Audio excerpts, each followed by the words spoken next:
ప్రియులు పరిశుద్ధులందరికీ ఈ యొక్క ఉదయకాల శుభవందనాలు తెలియజేసుకొనొచ్చు. ఈ యొక్క ఉపవాస ప్రార్థనకి దేవుడు మనందరూ ఐక్యపరిచారు. ఆయనకి సమస్త ఘనత మహిమకలును గాక. ఈ దినం కూడా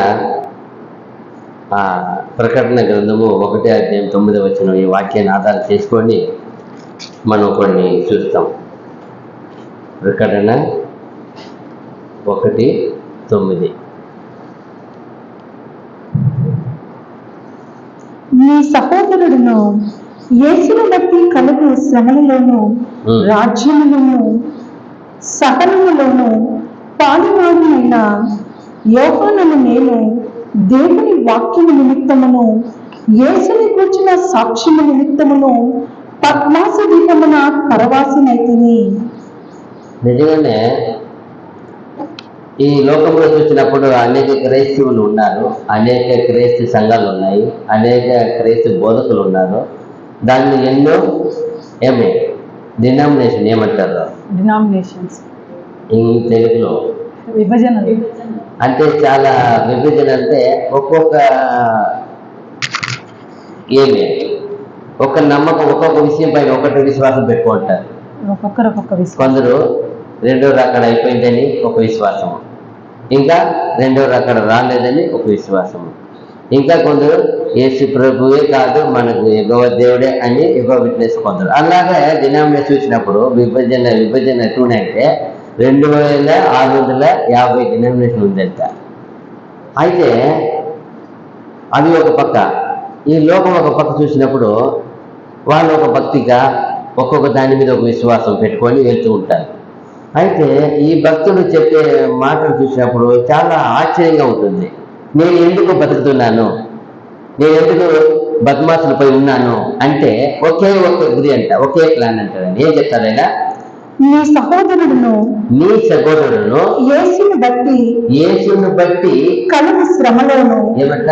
యేసుని బట్టి కలుగు శ్రమలను రాజ్యములోను సహనములోను పాలివాడునైన యోహానును నేను దేవుని వాక్యము నిమిత్తమును, చూడండి, దేవుని వాక్య నిమిత్తము, యేసుని గూర్చిన సాక్ష్యము నిమిత్తము పద్మాస దీపమున పరవాసినైతిని. పరదేశిగా ఉండంటున్నాడు. పరవాసి ఏంటి? ఏమి అర్థమో? అక్కడ ఎవరు లేరు, ఎత్తుకుపోయి పడేసినారు. ఎందుకు వచ్చాను? ఈ బద్మాసంలో ఎందుకు నేను ఉన్నాను? బ్రతికి ఎందుకు ఉన్నాను అంటే ఒకటే గురి అంట, నేను యేసుక్రీస్తు వాక్య నిమిత్తము, ఆయన సాక్షి నిమిత్తము, రెండు విషయానికి ఉన్నానంట. పైన చెప్పినప్పుడు ఈ శ్రమ యేసుని వాక్యం కలుగు శ్రమ నిమిత్తం అంటాడు. పైన శ్రమలోను యేసుని బట్టి కలుగు శ్రమలో, యేసు వాక్య నిమిత్తం ఒకటి, యేసుని బట్టి కలుగు శ్రమ నిమిత్తం ఒకటి. మూడు విషయాలు ఎంత బాగా చెప్తారు చూడు. అయితే ఈరోజు చాలా క్రైస్తవులు అనుకుంటారు, వాళ్ళు కొన్ని డినామినేషన్లో యేసు దగ్గర ఎందుకు వచ్చామంటే మేము రుణబాధ తెచ్చిపోవాలా, అప్పులు తెచ్చిపోవాలా, మేము ఆశలు కలగాల, కార్లు కావాలా, బంగ్లాలు కావాలా,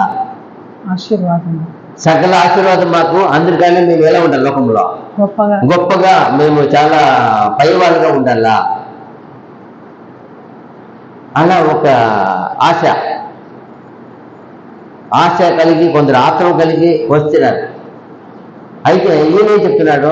యేసుక్రీస్తు నిమిత్తము కలుగు శ్రమల నిమిత్తము, యేసుక్రీస్తు వాక్య నిమిత్తము, యేసుక్రీస్తు కూడా సాక్షి నిమిత్తము నేను పరదేశిగా ఉన్నాను అంట. అంటే ఏమి ఈయన క్యారెక్టర్ ఏమి, ఈయన ఒక ఉద్దేశం ఏమి అని చూసినప్పుడు ఆ నిత్య జీవ వాక్యం ఏం చేశాడు? ఈయన అంగీకరించాడు, విశ్వసించాడు, ఒప్పుకున్నాడు. ఆ వాక్య నిమిత్తమే, వేరే గురి లేదు నాకు, వేరే దేని కొరకు నేను బతకలేదు. అయితే ఈరోజు క్రైస్తవులు చాలా మంది బతుకు వేరు, ఆయన బతికిన బతుకు వేరు, ఈరోజు మనం బతుకుతున్న బతుకు వేరు. అయితే ఆయనకి ఏమీ లేకపోయినాను, ఎంత హింస పెట్టినాను, ఎంత ఆయన వేచినాను, ఆయన ఏం చేసినారు? ఒకసారి ఎంత కొబ్బరిలో ఏం చేశారు? ఆయన్ని దీనిలో వదిలేశారు, ఆయన్ని ఇంకా సావలేదని ఎత్తుకొని పోయి అక్కడ వదిలేసింది. ఎక్కడ?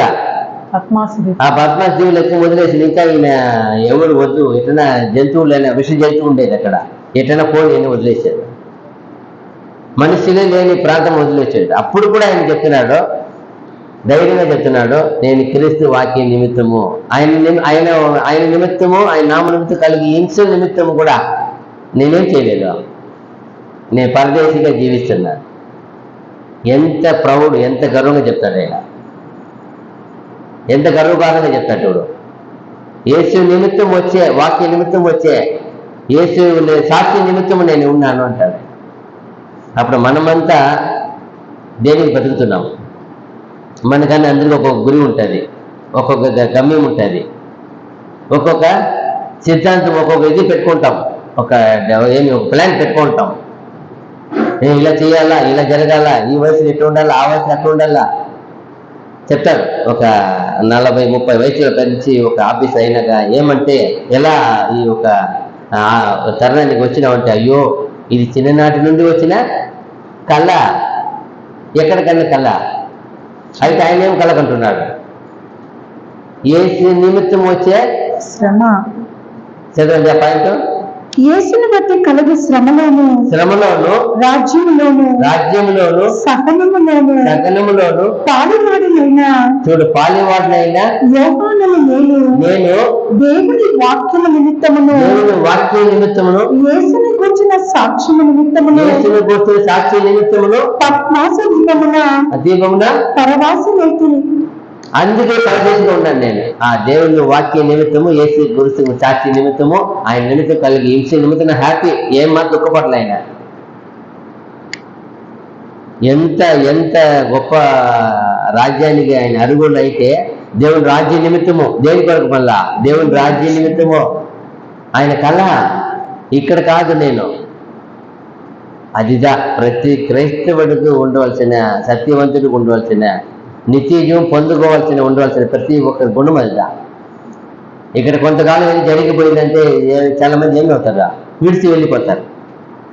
అది ఎందుకు జరిగింది, దేనికి వచ్చింది, అది మనలో ఏం చేస్తుంది? మనలో పనికిరాని తీసివేసే శోధన వస్తుంది. చెప్తాడు కదా యోగు, ఏం చెప్తాడు? నేను శోధింపబడిన పిమ్మట సువర్ణమై. అది ఇప్పుడు శోధన లేకపోతే ఇక్కడ ప్రతి వస్తువుని పరీక్షించాలా, ప్రతి మనిషిని పరీక్షించాలా. దేవుడు కావాలంటే, నువ్వు దేవుడికి పోయి ఉండాలా, దేవుడితో ఉండాలంటే పరీక్షించాలా. ఒక ప్రైమరీ స్కూల్ ఇంట్లో ఒక వస్తువు తీసుకుపోవాలా, ఊరికి ఎత్తుకుని పోయి పెట్టేస్తారే వాళ్ళు, డైరెక్ట్గా నేను ఎత్తుకుని లోపల వెళ్ళిపోవచ్చా?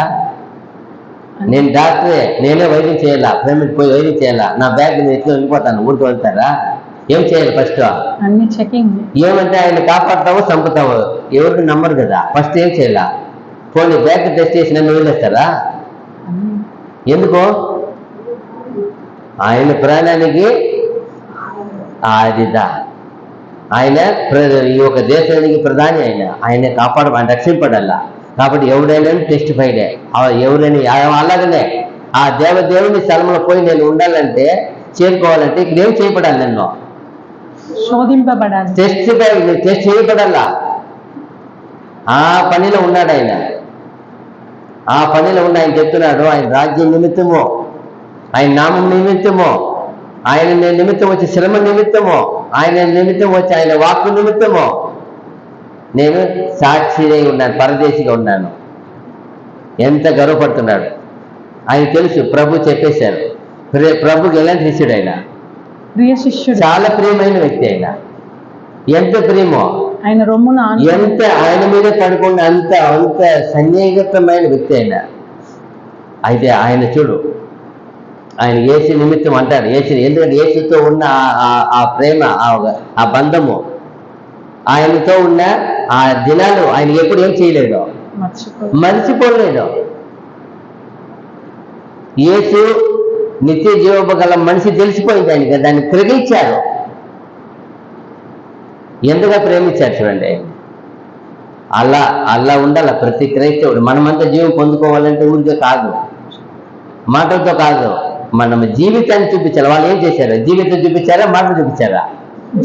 జీవించి చూపించారు. అది లైవ్ క్రీస్తునే నాలో చూపిస్తారు వాళ్ళు, అది చూపించారు. అదిదా కావాలా. ఇక్కడ వచ్చి మాటలు కాదు, ఎవరైనా చెప్పవచ్చు, అయితే మన జీవించి చూపేదే తండ్రికి ఇష్టము. అప్పుడే నువ్వు యోగ్యుడుగా, పరిశుద్ధుడుగా, ప్రియుడుగా, ఆయన సృష్టికి ఆయన విలువ కలిగిన వాడు అవుతావు. అప్పుడే నువ్వు ఒక గ్రంథం అవుతావు. నిన్ను గురించి వెయ్యండి ఏం చేయబడుతుంది, రాయబడుతుంది. ఎంత చక్కగా చూడండి, కీర్తన గ్రంథము 119:71. ఎందుకు శ్రమ వస్తుంది, ఎందుకు అనుగ్రహిస్తారు ఒక క్రైస్తవుడి కంటే,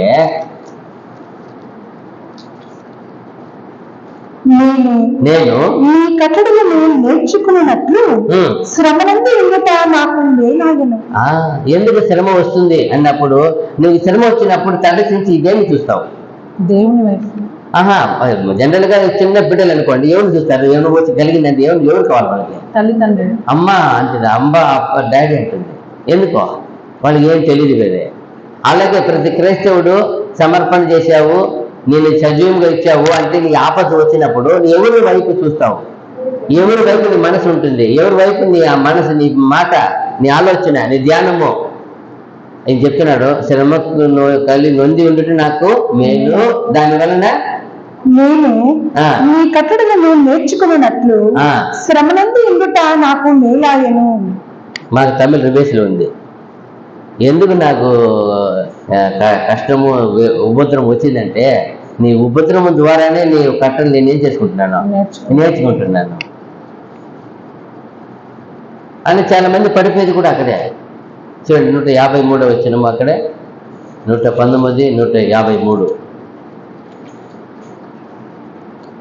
నేను నీ ధర్మశాస్త్రమును మరచివాడను కాను, నా శ్రమను విచారించి నన్ను విడిపింపుము. అంటే ఏమి అర్థము, ఆ శ్రమ వచ్చినప్పుడు ధర్మశాస్త్రాన్ని ఏం చేయవచ్చు, ఏమి చేయ పరిస్థితి ఉంది, మర్చిపోయే పరిస్థితి అని చెప్తున్నాడు అక్కడ. అయ్యో నేను ధర్మశాస్త్రం మర్చిపోయేవాడు కాదు తండ్రి, నా శ్రమను చూసి ఏం చేయ, విచారించి నన్ను విడిపించి స్వామి.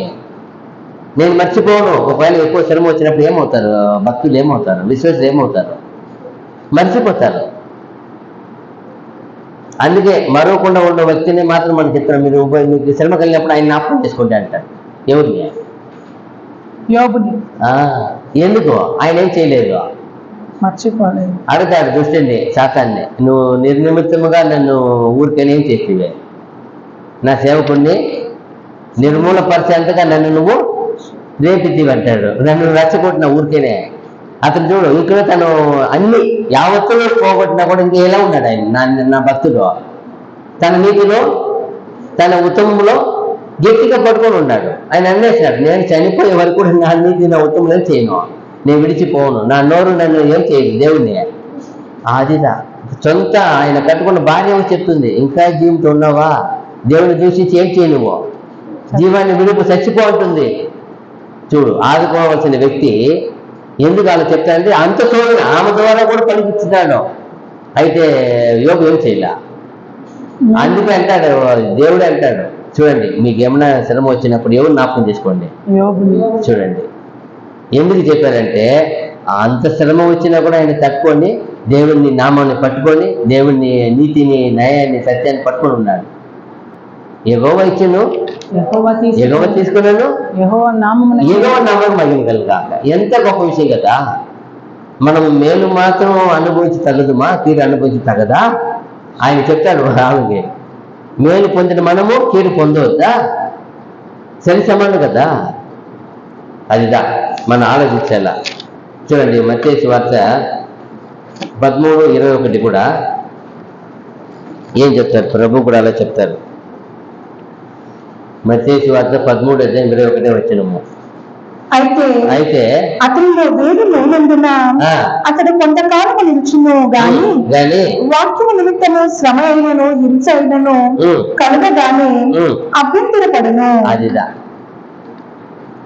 నువ్వు చాలా గొప్పగా సాక్షిగా ఉన్నావు, లోకంలో క్రైస్తవుడిగా ఉన్నావు, నువ్వు నీకు జీవం ఇవ్వాలని తండ్రి ఆశ. సరే ఒక టెస్ట్ చేయండి పా అని శోధన వచ్చినప్పుడు ఏమి నువ్వు నిలబడతావా, మర్చిపోతావా? దేవుని హృదయంలో ఉండాలా.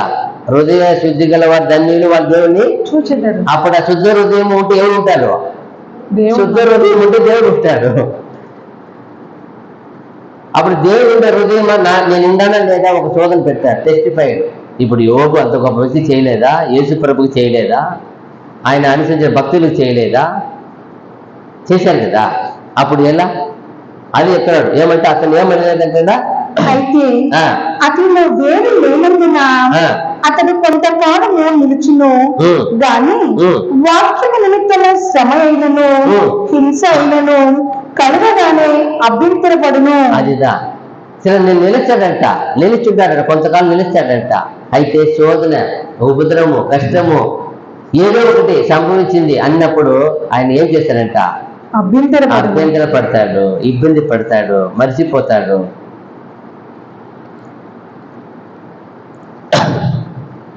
చాలా ముఖ్యమైన ఫ్రెండ్స్గా ఉంటారు, బాగా క్లోజ్గా.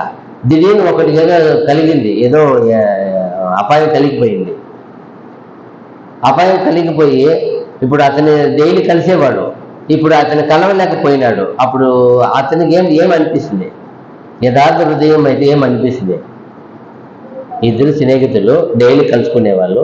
బట్ ఒకడికి యాక్సిడెంట్ అయింది, కలవలేక ఎక్కడ హాస్పిటల్ అడ్మిట్ అయినా అన్కాన్షియస్ ఉన్నాడు. ఇప్పుడు ఆపోజిట్ ఒక ఫ్రెండ్స్ ఉన్నాడు, అతను ఏం కలగాలి, ఏం అనిపించాలి ఆయనకి? పోయి మనం ఈ సమయంలో అతన్ని పరామర్శించాలి. ఆయనకి ఏం తెలియదు, ఈయనకి ఏం సంబంధించి ఏం తెలియదు, ఆయనకి ఏమి తెలియదు. ఈయనకి ఏం సంబంధించింది అయితే రోజు ఇతనే ఆయన చూసేవాడు, పలకరించేవాడు, డైలీ ఫినేగా ఉండేవాడు. బట్ ఇప్పుడు పోలేదు, వారం అయిపోయింది. ఇప్పుడు అతనికి ఏం కలగాల, ఏం సై కావాలా? ఏమైందో ఏమో. ఏమైంది ఏదో అయ్యింటేనే నన్ను వచ్చి కలవలేకపోయి ఉంటాడు. లేదు, చూడు నా మీద ప్రేమ లేదు, రోజు వచ్చేవాడు రాలేదు రోజు. అప్పుడు ఇప్పుడు ఇలా కలిగితే ఎలా ఉంటుంది కదా? ఆలోచన ఒకటే విషయము, ఆలోచన. నెగిటివ్ డైలీ వచ్చి నాతో సంభాషణ చేసేవాడు డైలీ. బట్ ఈ రోజు వారం అయిపోయింది, రాలా. అతనే వస్తాడు, ఎప్పుడు వచ్చేవాడు అతనే, నేను కాదు పోయేది. కానీ రాలేదు, ఏమైంది ఆలోచించలే. ఈయన పక్కన ఆలోచిస్తున్నాడు, నన్ను ఎందుకు చూడలేదు, నాతో ఎందుకు ఆయన కలవలేదు, అతనికి ఏమైంది, ఏదో సంథింగ్ అని. ఇదిదా అది యథార్థంగా లేదే. అతను డైలీ కలిసేవాడైతే ఏదో సంథింగ్ జరిగింది, ఏం జరిగి ఉండొచ్చో తెలీదు. కానీ మనం ఏం చేయాల? ఇదిదా అలాగే మనలో ఉండే మనసు ఏమి జరిగినానో మనం ప్రభు సన్నిధి డైలీ ఏం చేసేవాళ్ళము? సంధించేవాళ్ళం. డైలీ ఏం చేస్తాం? ప్రభు సన్నిధి ఏం చేస్తాం? డైలీ మనం సంధి చేయకపోతే మనకి బతికి లేదు కదా. ఎవ్రీ డే అది 3 సార్లు 5 సార్లు 7 సార్లు మనం ప్రభు సన్నిధి ఏం చేసేవాళ్ళము. మనకి ఏమైనా అయిపోతే ప్రభు ఏమవుతాడు? మనం ఎదుర్కొని ఏం చేసేవాడు? ఆయన వచ్చేవాడు. అయితే కొన్ని సందర్భాల్లో మనకి ఏమైనా అయిపోతే మనం ఏం చేస్తాం? ఆయన సన్నిధి ఏం చేస్తాం? చాలా మంది అడుగుతాను నేను, ఇబ్బంది ఇరుకులో చెప్పినప్పుడు ప్రార్థన చేశారంటే, అయ్యో లేదు బిడ్డ, టైం లేదు. ప్రే చేసే టైం లేదు, వాటిని చదివినారా? టైం లేదు. ఎలా మరి? అప్పుడు ప్రతి దినము నువ్వు కలిసి మెలిసి అంతగా ఆయనలో అన్యోన్యంగా ఉన్న జీవితము, ఇప్పుడు నీకు అపాయం దినములు ఆయన విడిచినావంటే అప్పుడు నువ్వు ఆయన ప్రియుడిగా ఎలా అంగీకరిస్తాడు?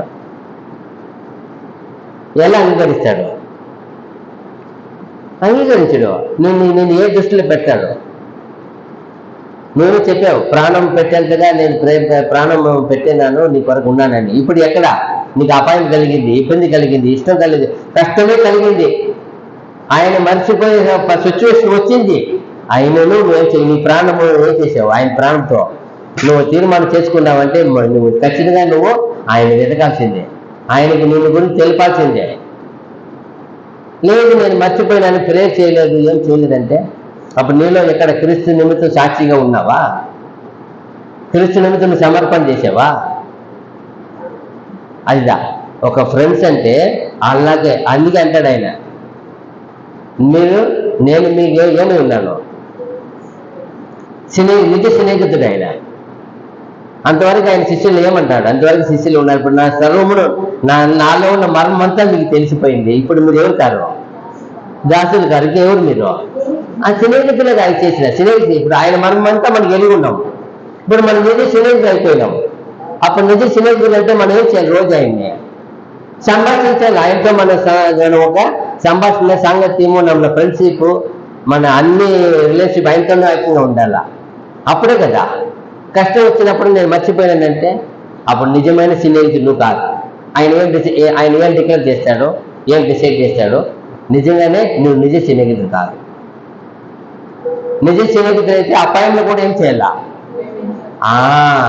ఇప్పుడు చూడు, యేసు ప్రభు నిజమైన స్నేహితుడు. ఆయనకి అపాయం కలిగింది, ఆయనకి శ్రమ, సిలువ వేయిపోతారు. ఎక్కడ పొరపాటున అపోస్తులు సిలువ వేస్తారో ఆయనకి ఎంత బాధ, ఎంత వేదన, ఎంత ప్రేర్ చేశాడు. వాళ్ళ కొరకు ఎంత తన తల్లినే ఒక చేసి ఏం చేస్తున్నారు, ఇదిగో నీ యొక్క కుమారుడిని చూడు, ఇద్దరికి ఏం చేస్తున్నాడు, ఒకరొకరు బాధ్యత నెరవేరుస్తున్నాడు. అప్పుడు ఎంత గొప్ప విషయం జరుగుతుంది. వాళ్ళు చేయాల్సిన బాధ్యత అంతా నెరవేరుస్తున్నాడు. అదిదా నిజమైన స్నేహం అంటే, వాళ్ళని రక్షించాలా. నిజమైన స్నేహం అంటే మన బాధని యావత్తును ఆయనకే మొరపెట్టాలా. అదిదా చూడండి, యెషయా గ్రంథము 48:10 చూస్తే ఎక్కడ తెలుసుకున్నాడంట ప్రభుని? 48:10 నేను నిన్ను పుటమ వేసి తిని వెండిని వేసినట్లు కాదు, ఇబ్బంది కొలిమిలో నిన్ను పరీక్షించి తిని. ఎక్కడ ఆయన పరీక్షించాడంట? ఇబ్బంది కొలిమిలో పరీక్షించి తిని. ఎంత గొప్ప విషయం చెప్తారు కదా. అదిదా యేసు ప్రభువుని ఏం చేశాడు ఆయన? అయ్యో నా కుమారుడే కదా, పరలోకం నుండి వచ్చినాడు కదా, ఆయనకేమి టెస్ట్ అవసరమా, పరీక్ష అవసరమా అని కాదు. మానవ అవతారం ఎత్తినప్పుడు ఈ మానవ అవతారం ఏం చేయబడాలి? ఆయన నా కుమారుడైనా శోధించబడాల్సిందే. అలాగే నువ్వు నేను ఇప్పుడు దేవుని కుమారునికి అయిపోయినాం, చేర్చబడ్డాం, ఎంపిక చేయబడ్డాం, మనము తీర్మానించబడ్డాం. అయినా శోధన అవసరమే. ఏమంటున్నాడు? నేను నిన్ను పుటమ వేసి తిని వెండిని వేసినట్లు కాదు, ఇబ్బంది కొలిమిలో నిన్ను పరీక్షించి తిని. ఇబ్బంది కొలిమిలో. అది చూడండి, ఇక్కడ 105 కీర్తన గ్రంథము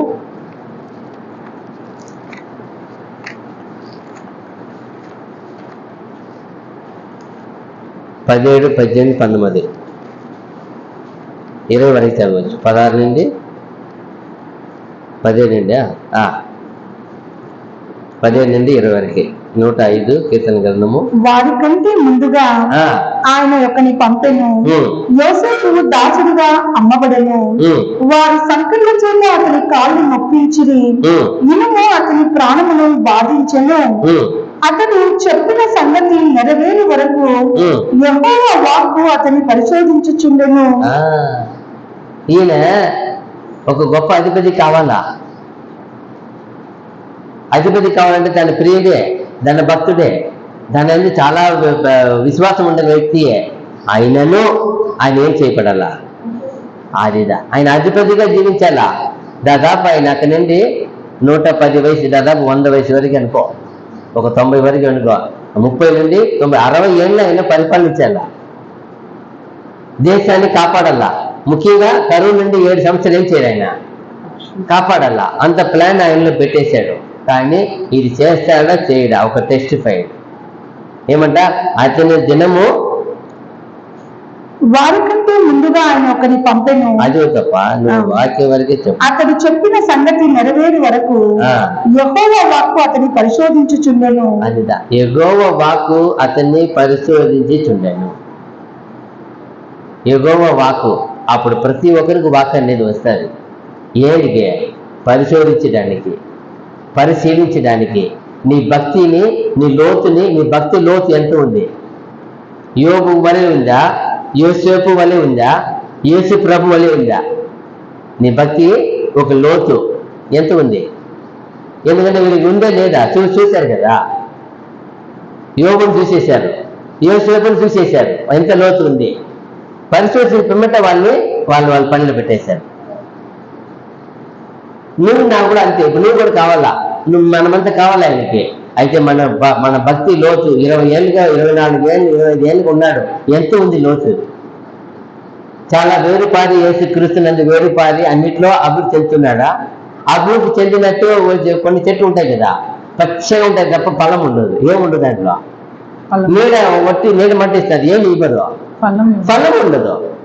అది ఎంతకాలం నీడ, మనకి ఎండాకాలం నీడ కావాలా, మళ్ళా దానికి మిగతా కాలం ఏం కావాలా, ఫ్రూట్ కావాలి కదా, దానికి అన్ని నీరు అన్ని పెట్టున్నాం కదా, తర్వాత ఏం చేస్తాడు, అది ఫలం వేయకపోతే. నరికి పాడు. అలాగే ఇది కూడా, నీలో నాలో వేరు పాడిన ప్రేమ ఉందా, వేరు పాడిన విశ్వాసం ఉందా, పరలోకంలో పోయి చేరుకునే విశ్వాసం ఉందా, ఈ దేవుని నామ కొరకు ఏమైనా ఇక్కడ సగిస్తాడా, దూషణ, నిందన, ఇబ్బంది, ఇరుకు, కష్టము, అబద్ధము అన్నీ వస్తుంది, ఏమి సగిస్తాడా, నా నామం నిమిత్తం వచ్చిందని గ్రహిస్తాడా, వీళ్ళు గ్రహించారా లేదా. అన్నదమ్ములు అమ్మి వేశారు, కనబడారు, కనబడిన వెంటనే ఆ విశ్వాసం లేకపోతే ఏం చేసేసి ఉంటాడు, ఎత్తి లోపల వేసేసి ఉంటాడు, ఏది ఫ్రీగా తీసుకోండు. ఫస్ట్ టైం నుండి 2-3 సార్లు వచ్చినాడు, 2 సార్లు వచ్చినాను, ఫ్రీగానే ఇస్తున్నాడు. వాళ్ళ సొమ్ముని ఏం చేస్తున్నాడు, అప్పుడు ఎంత ప్రేమ ఉండాలా, ప్రేమ లేకపోతే వాళ్ళ సొమ్ము వాళ్ళకి పంపిస్తాడా, ఫ్రీగా ఇస్తాడా, అక్కడే తెలుసుకోవచ్చు. పోనీ కనబడి తను బయలుపరిచి మాట్లాడినప్పుడు కూడా చెప్పే మాట, మీరు ఇక్కడ అమ్మి వేసిన విషయం గురించి ఏం చేయవద్దండి, మీ మనసులో మీ మైండ్లో పెట్టుకోవద్దండి, మీరు కాదు దేవుడే నేను ముందుగా, అది విశ్వసించడం లేదా, అదిదా.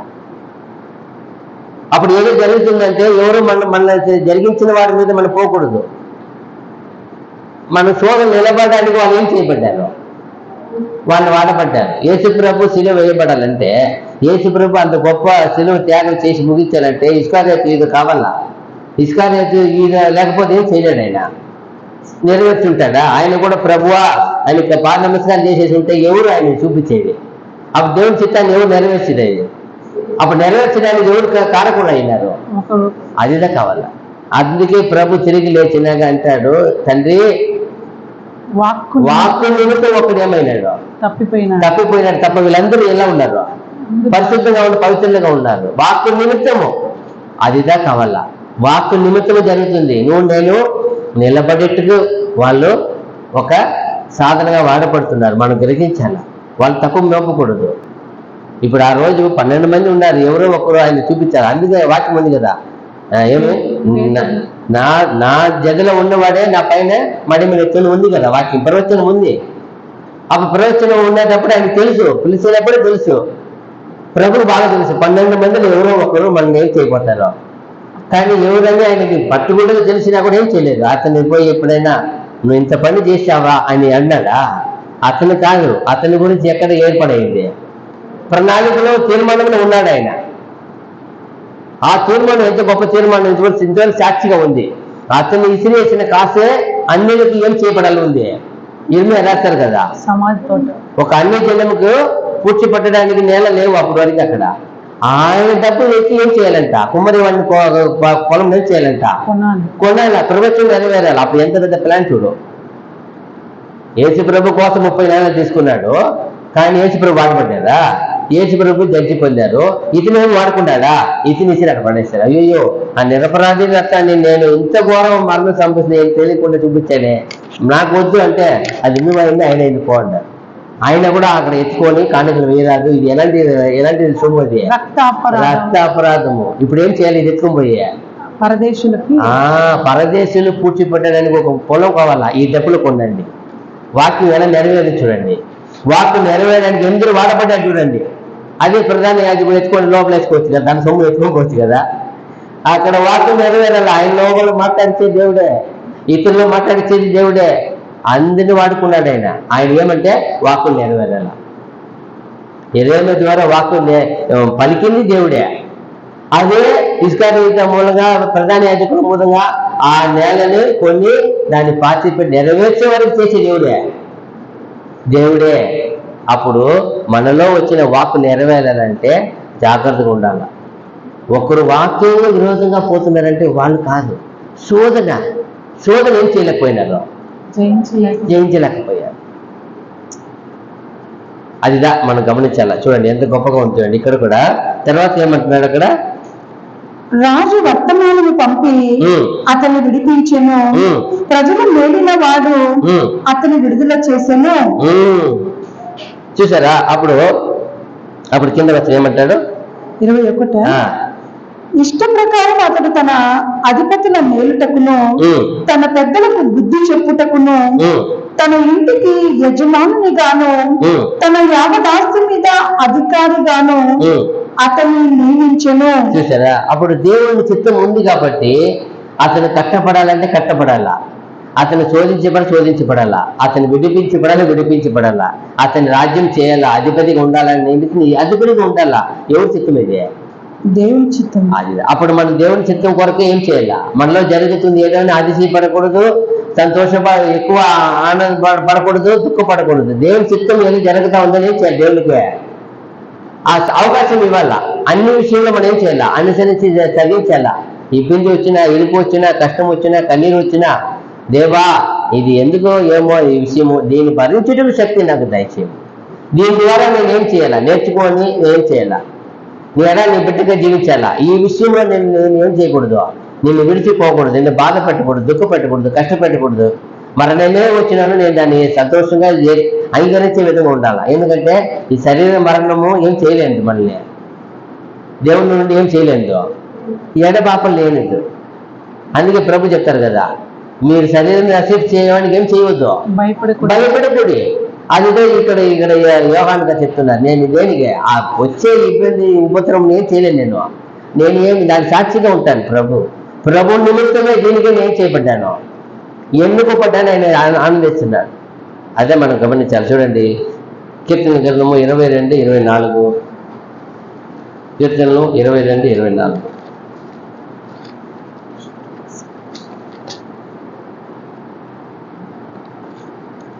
ఆయన బాధపడు వాని బాధను తృణీకరింపలేదు, దాన్ని చూచి ఆయన అసహ్యపడలేదు, అతనికి తన ముఖమును దాచలేదు. వాడు ఆయనకు మొరపెట్టగా ఆయన ఆలకించెను. అంటే ఏమి అర్థము? ఉపద్రవం వచ్చినప్పుడు అతని ముఖం దాచుకోడంట, నేను చూస్తూ ఉన్నాడంట. మొర్ర పెట్టాడా చూడండి ఎంత బాగుంది. ఉపద్రవం ఏమంట మనం చదవండి. ఆయన బాధపడవాన్ని బాధను తృణీకరింపలేదు, దాన్ని చూచి ఆయన అసహ్యపడలేదు, అతనికి తన ముఖమును దాచలేదు. చూసారా, దేవుడు చూడండి, ఒకరు బాధపడుతున్నారంటే వాడిని చూసి అసహించుకోడు, దుఃఖం ఏమి చేయడు, తృణీకరింపలేదు, అసహ్యపడలేదు. అయితే మనుషులు తన ముఖమును దాచలేదు. ఆ మూడు విషయము. దేవుడు ఒకరిని బాధపడేవాడిని చూసి తృణీకరించడు, అసహించుకోడు, దాని ముఖమును దాచుకోడు. అయితే మనుషులు ఇది మూడు. అదిదా మనం ఆలోచించాలా. అందుకే ప్రభు అన్నాడు ఒక మాట, బాధపడేవాడితో బాధపడు. అప్పుడే మనము దేవుడు బిడ్డలు అవుతాం. దేవుడు ఎలా చేసేవాడు కాదు, బాధపడేవాడిని చూసి తప్పించుకుని పోయేవాడు కాదు, తిప్పుకునేవాడు కాదు, అసహించుకునేవాడు కాదు. అప్పుడు నేను ఒకరు బాధపడుతున్నారంటే అప్పుడు నువ్వు పోయి లోకం మనుషులు ఎలాగుంటారు, వాడు ఎప్పుడు అంతే. అప్పుడు మనముదా దేవుని బిడ్డగా ఉండాలా. దేనికి వచ్చింది బాధ? ఏమన్నా పాపం తప్పు చేశాడా? ఏదో మన వల్ల ఆయన ఏం చేయాలా, పోయి మనం ఆదుకోవాలా, ఆదరించాలా. అప్పుడుదా నువ్వు దేవుని బిడ్డ అవుతావు. బాధపడేవాడు చూసి అసహించుకున్నావు అనుకో, నువ్వు వాటికి. అందుకే ఒక చోట అంటాడు, ఆ సిలోవం గోపురం పడి 18 మంది చనిపోతారు. అప్పుడు అడుగుతారు వచ్చి శిష్యులు, ఇది ఆ గోపురం పడి చనిపోయిన వాళ్ళు పాపులా అని. అప్పుడు ఏమంటారు ప్రభు, వాళ్ళని మీరు పాపులని ఎంచరాదు, మీకు రేపు అది హెచ్చరికగా ఉన్నది, జాగ్రత్త అంటారు. పడిపోయి చనిపోయిన వాళ్ళు ఏం ఎంచరాదంట, పాపులని ఎంచరాదు. మీకు అది హెచ్చరిక కలిగిన నిమిత్తం మీకు జాగ్రత్త, అది రేపు మీ మీద కూడా వస్తుంది, జాగ్రత్త అంటారు. అయితే మనం ఆలోచించుకోవాలా. అప్పుడు చూడండి, రోమపత్రిక 5:3-4 వచనాలు.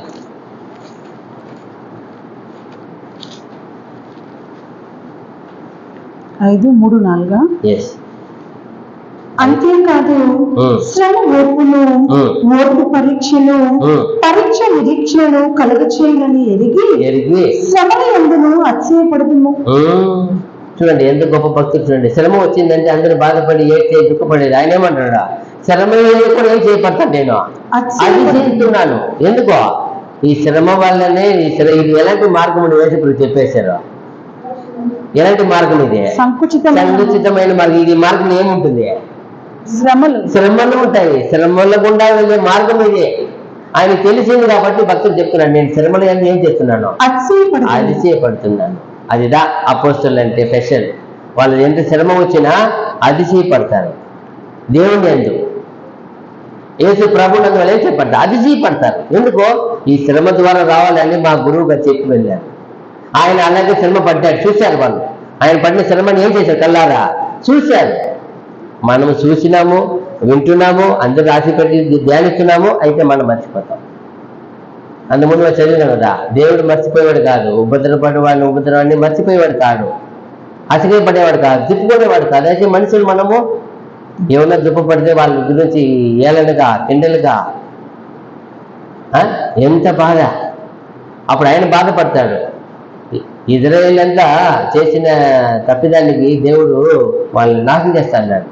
ఏమన్నాడు అక్కడ మోసెస్, వద్దు తండ్రి, ఇంత దూరం తోడుకోవచ్చు, ఈ పని చేసినామంటే ఇందుకేనా, ఇదేనా మీ దేవుడు అని మీ నామం ఏమొస్తుంది, దోషం వస్తుంది తండ్రి, ఆ పని వద్దు, ఆ పని మాకు చేయవద్దు. ఆయన ఆపకపోయి ఉంటే ఏం చేసి ఉండేవాడు, దేవుడు ఏం చేసేవాడు, నాశనం చేసేవాడే. ఆయన ఆపినాడు. అందుకే చెప్తాడు, నా భక్తుడు నా సేవకుడు ఏం చేశాడు, నా కోపంని చల్లార్చినను. అదిదా నువ్వు నేను కూడా ఎవరైనా చేసినా వాడిని చల్లార్చే విధంగా మన మన మన ప్రక్రియ ఉండాలా, మన ఆలోచన ఉండాలా. అదిదా దేవుని బిడ్డగా మనకు ఉండవలసిన బాధ్యత, వైరాగ్యం. ఏదో వచ్చిందని 10 మంది చెప్పుకొని మనం ఏం చేయకూడదు, అల్లాడి తల్లాడిపోయేది కాదు. చాలా మంది బాగా వచ్చినప్పుడు చర్చికి రారు. ఏమి అప్పుడు వాళ్ళ జీవితం ఎలా ఉందని అర్థము. ఏమి జరిగినా అంటారు, ఏమోసం అంటారు కదా, నేను నా ఇంటి వాళ్ళు ఎవరు మాత్రమే సేవిస్తాము, ఏమి జరిగినాను ఏమైనాను దేవుని సన్నిధి, దేవుని సహవాసము, దేవుని బిడ్డలు మరిచి విడిచి పోగొనకూడదు. ఏమి ఈ రోజు మరణం జరిగిపోయిన రేపు లేపేవాడు అయినాడు కదా, వదిలేస్తాడు అందరినీ లేపి నిలబెట్టేవాడు ఆయన. అదిదా మనం ఎప్పుడు గమనించాలా. చూడండి 4వ వచనం అయిందా, యోహాను 16:33, యోహాను సువార్త 16:33 వచనము. నా యందు మీకు సమాధానము కలుగునట్లు ఈ మాటలు మీతో చెప్పుచున్నాను. లోకములో మీకు శ్రమ కలుగును, ఆయనను ధైర్యము తెచ్చుకునుడి, నేను లోకమును జయించి ఉన్నానని. ఈ మాట అపోస్తలులు అందరి హృదయములో పునాది మరి వేసేసారు. అందుకే వాళ్ళు ఎక్కడ భయపడలే. ఈ మాట నేను మీకు చెప్పుచున్నాను, లోకంలో మీకు శ్రమ కలుగును, ఆయనను ధైర్యం తెచ్చుకోండి, నేను లోకమును జయించి ఉన్నాను. నేను లోకము జయించాను కాబట్టి మీరు ఏం చేస్తారు, జయిస్తా. అది చెప్తాను. ఆ మాట చెప్పేశారు ప్రభు వాళ్ళకి. నువ్వు భయపడకండి, ఏదో నైస్గా ఎటో వాళ్ళ మీద నా బాధ్యత పెట్టేసి నైస్గా వెళ్ళిపోవాలి. చాలా మంది వెళ్ళిపోతారు కదా. ఒక పని చేసి ఆల్రెడీ ఇక్కడ ఏదో ఒక పని చేస్తారు ఆఫీసులో, అది చాలా కష్టం పని. వాళ్ళు అంటారు, నువ్వు ఎవరన్నా ఈ ప్లేస్లో పెట్టేసి నువ్వు వెళ్ళిపోవచ్చు అంటారు. ఎవరన్నా ఒక నైస్గా చెప్పి చాలా ఈజీ, చాలా మంచి శాలరీ చెప్పేసి వెళ్ళిపోతాడు. వెళ్ళిపోయినాక తెలుస్తుంది ఎంత కష్టం అని. అప్పుడు వాడు తిట్టుకుంటాడు, అయ్యో చాలా సులువు అన్నాడు సార్, ఇది నైట్ 10-12 చంపుతాడు నన్ను, చాలా కష్టం ఈ అకౌంట్స్. పోయేవాడు ఎట్టపోయినాడు, ఎరికిచ్చినాడు వాడిని. చెప్తారు చాలా మంచి సులువు, ఏమి లేదు, కూర్చొని హ్యాపీగా ఉండవచ్చు, ఏసీ కింద అన్నాడు. ఏసీని కూడా చెమట వచ్చేట్టుగా చేస్తా అన్నారు పని. అట్ట ప్రభు చెప్పలా. ప్రభు ఏదో చూసేసి అపోస్తలులే, మీరు దేవుని బిడ్డలు అయిపోయినారు, మీకు పరలోకంలో సింహాసనం ఇచ్చేస్తాను అని చెప్పలా. ఏమంటున్నాడు, లోకములో మీకు శ్రమ కలుగును, ఫస్ట్ చెప్తున్నారు, లోకంలో మీకు శ్రమ కలుగును, ఆయనను ధైర్యం తెచ్చుకోండి. ఇదిదా మాస్టర్ అనేది. కష్టం లేకుండా బతకలేము బిడ్డ. కష్టం ఉంటుంది, నష్టం ఉంటుంది, దుఃఖం, వేదన ఉంటుంది, కానీ జయించినాక సింహాసనం ఉంటుంది. అదిదా గురువు. అదిదా మనకు చెప్పినాడు ఆయన. వాళ్ళు పట్టుకున్నారు కాబట్టి అమ్మ నిలబడుతున్నారు. శ్రమలు వస్తుందని మా గురువు చెప్పేశారు కాబట్టి మేము నిలబడతాం. ఆ మాటని పునాదిగా వేసినారు, బండగా పెట్టేశారు. ఏది వచ్చినా ప్రభు చెప్పారు కదా, అదే మైండ్లో ఉంది. మనకి ఏడ ఉంది, ఎవడో ఒకడు అన్నామకుడు పనికి మాని ఒక మాట చెప్పేస్తే వాటినే పెట్టుకుంటారు తలపైన. ఎవరు ఎందుకు చెప్పారు దాన్ని? అసలు అది నథింగ్, అది ఏమి లేనిది. ఎన్నో గొప్ప వాక్యాలు చెప్పిన ఇది ఒకటి కూడా మనసులు పెట్టుకోరు. చూడండి, 10 ఏళ్ళ ముందు ఎవరో ఒకరు చాలా ఫూలిష్గా నడుచుకుంటారు, బుద్ధిహీనంగా, అది ఉంటుంది. కానీ 20 ఏళ్ళుగా ధ్యానించిన ఒక వాక్యం గుర్తు ఉండదు. అప్పుడు యేసుప్రభువు ఎంత బాధపడతాడు. అన్నెసెసరీ మ్యాన్, ఏమీ లేదు, మట్టివాడు చెప్పిన మాట నీకు అంత గొప్పగా ఉంది పెట్టుకున్నావే, అదే నేను జీవవాకుగా నీకు ఇచ్చాను, ఎక్కడ నీ హృదయం ఏడ పెట్టుకున్నావు? అది అపొస్తలులు ఏం చేశారు? ఏం చెప్తున్నారు? క్రీస్తు నిమిత్తము, క్రీస్తు వాక్య నిమిత్తము, క్రీస్తు సాక్షి నిమిత్తం మేము ఏం చేశాము? ఇక్కడ ఉన్నాను అంటాడు. భద్మదేవులో ఉన్నాను అంటాడు, బద్మాసులో. ఆయన వాక్యం గుర్తొస్తా ఉంది. అయితే చాలా భక్తులకి, ఇప్పుడు ఉన్న ప్రతి క్రైస్తవులకి వాక్యం గుర్తు రావటం. ఎవరో చెప్పిన ఒక మనిషి ఒక ద్వారా మనకు శోధన వచ్చిన ఆ నింద మాటలు, ఆ దూషణ మాటలు, మన మీద అబద్ధంగా పలికిన వాటిని గుర్తుపెట్టుకుంటాం, మన మైండ్లు పెట్టేస్తాం. అప్పుడు ప్రభు చూస్తారు, ఇంత గొప్ప జీవవాక్యములు ఎక్కడ? నా భక్తులు, నా విశ్వాసం, నా శిష్యులు ఎక్కడ? మీరు ఎక్కడ? ఉంటే కదా, ఏదో పెట్టుకుంటే కదా. వాళ్ళ మైండ్లో అది ఉంది కాబట్టి అదే కదా పలుకుతున్నారు, అదే కదా వాళ్ళు చెప్తున్నారు, నేను క్రీస్తు నిమిత్తము. అప్పుడు మనం వచ్చిన ఏదో బాధ వచ్చిందండి, ఇదంతా దేవుడి నిమిత్తం వచ్చింది, లేకపోతే వదిలే, ఎందుకు ఆయన గురించి అది మనసు రావాలా. అప్పుడే నువ్వు దేవుని బిడ్డగా ప్రూవ్ అవుతావు. వాళ్ళు అలాగే ఎవరి గురించి నిందే చెప్పాల, వాళ్ళు ఎవరి గురించి చెప్తున్నారు అపొస్తలులు? ఎవరి గురించి చెప్పాలా? వాళ్ళు దేవుని నిమిత్తం చెప్తున్నారు. సొంత జనాంగం ద్వారా, అన్యుల ద్వారా, పరుల ద్వారా, అనేక ద్వారా మాకేం కలిగింది? శ్రమ కలిగినాయి. ఎవరిని పేరు కోట్ చేసి వాడిని ఎట్లా చెప్పలా, ఎవరి గురించి దేవుని దగ్గర కంప్లైంట్ చేయలా. అదిదా దేవుని బిడ్డ. నీ మైండ్లో ఉండవలసింది యేసు ప్రభు చెప్పిన ఆ వాక్యమే ఉండాల. దేవుడు పిలిచిన పిలుపు తగిన ఆ మాటలే ఉండాల. ఎందరో చెప్తారు, రకరకాలు చెప్తారు, నేను మీద రకరకాలు వస్తుంది, లేనిపోని చెప్తారు. వాటిని అంతా బ్రేకబుల్ తీసేయాలి పడాలి. అప్పుడే నీ జీవవాక్యం దీన్ని సాక్షిగా ఉంటావు. అప్పుడే జీవవాక్యం నీలో ఉంటాయి. ఇది అపొస్తలులే నేను చూస్తున్నాను, అపొస్తలులైన యోహానును చూస్తున్నాను. ఆయన ఎన్ని జరిగినా ఏమి చెప్పినాడు? ఎక్కడైనా ఒక మాట కొట్టేస్తాడు, నాకు ఇబ్బంది ఇది కలిగింది అంటాడు. ఆయన కలిగింది లిస్ట్ వేస్తేనే ఒక పెద్ద బుక్ రాయవచ్చు. ఒక్కొక్క అపొస్తలులు జరిగిన కష్టము, కన్నీరు, దెబ్బలు రాస్తేనే ఎంత గొప్ప వస్తేస్తుంది. అయితే వాళ్ళంతా ఒక్క మాటలో చూపేస్తారు, దేవుని నిమిత్తం మాకు కలిగిన శ్రమ ఓర్పును పుట్టించింది, మాకు ధైర్యం పుట్టించింది, మాకు విశ్వాసం పుట్టించింది, మాకు సగనం పుట్టించింది. ఏం చెప్తా చూడు, మనకేం పుట్టించింది? మన కలుగుతున్న శ్రమలు ఏం పుట్టించింది? అనేకుల్ని ఎడబాటేట్టుగా పుట్టించింది. చూడండి, అప్పుడు వాళ్ళు కలిగింది, మనకు కలిగింది ఒకటే శ్రమ. కానీ మనకి ఏం కలుగుతా ఉంది ఇక్కడ, అక్కడ ఏం కలిగింది? వాళ్ళు దేవుడిని ఇంకెంతగా ఏమవుతున్నారు? ఎదిగే రాజ్యం చేరుకునేంత అరుగులు పొందేశారు. మనము ఆ రాజ్యానికి అరుగులు కాకుండా వెళ్ళిపోతుండే పరిస్థితి వచ్చేసి. అయితే మనం ఆలోచించాలా. మన విశ్వాసాన్ని చూడండి, రోమపత్రిక 2:9, రోమపత్రిక 2వ అధ్యాయము 9వ వచనము.